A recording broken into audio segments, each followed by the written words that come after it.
I was actually going to start before TNA. Well, let's get how you got there. Okay. Okay. Okay. So Yep. you're let go by WWF in early '01. Fired. Okay. Yeah. I tried to be polite there. No, they didn't. Then they They rightfully let so. you go. I They would let have you be I free. would have thrown me out on the streets. They said, spread your wings and fly. If Fly, it comes fly, back, young it was man. love, right? It was just like, You're horrifically fired by WWF yes, in yes. early 2001, and that's going to be a story for another time. We'll save that one. But you're on the sidelines as ECW closes and WCW closes, and the only way to apply your trade at the time is WWF, and that obviously wasn't going to happen. Wasn't gonna So, happen. what did you think of the state of the wrestling business when all of Vince's competition went away? Well, Or you were know, you I do. even thinking like that at the time? No, heck no, I wasn't There you thinking go. like that at the time. But you know what? The truth of it was, I wasn't thinking about business stuff at all at the time. It was just, how do I get high again? You know what I mean? And as long as I can do that, we're good. And then that was sadly and pathetically, that's the frame of mind. But I dang sure wasn't thinking bigger than that about business.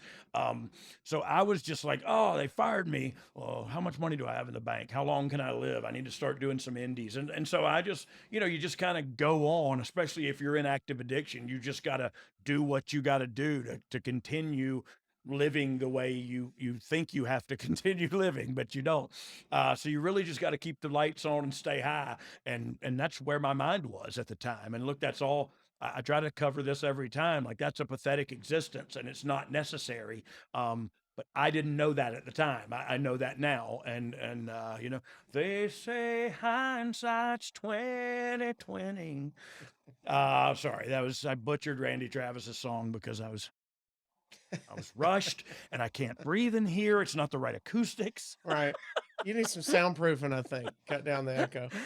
um, oh, this is where you'd hit the gimmick. Andes and what you were thinking about the Yeah. time. Just trying to pay the bill, right? Trying to pay the bills, trying to stay in active addiction, and that's all. You know what I mean? Literally, that's all. Like, how much can I get off of each independent show? Because I just came off the big TV as the road dog or a pretty successful run. So what can I do? But that goes, the price goes down quickly. You know what I mean? Like, you may make one price for a year and you're going to make half that the next year because you're not on TV anymore. You know what I mean? And you're not in the limelight anymore. So now it's just you out there trying to get the spotlight, and it's harder on an independent circuit. It's harder to stay relevant.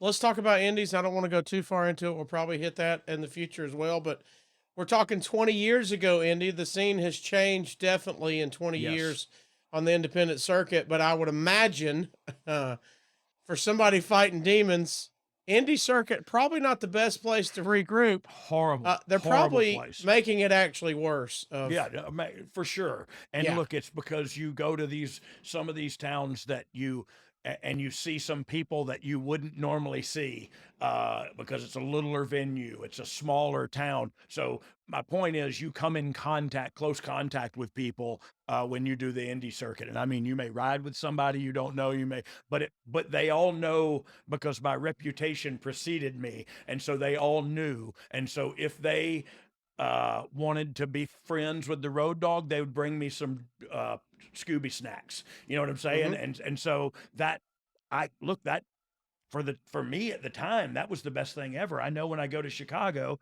such and such is there. I know when I go to LA, such and such is there. I know, and so that was great for me at the time. It was helping to kill me. But that's not their fault. You know what I mean? Right. They just wanted to hang out with me, I guess, or whatever. And so I wish I could meet all those people again and we just have like a cup of coffee and talk about real life instead of like, hey, how much you got? Hey, what do you got? Hey, what? You know what I mean?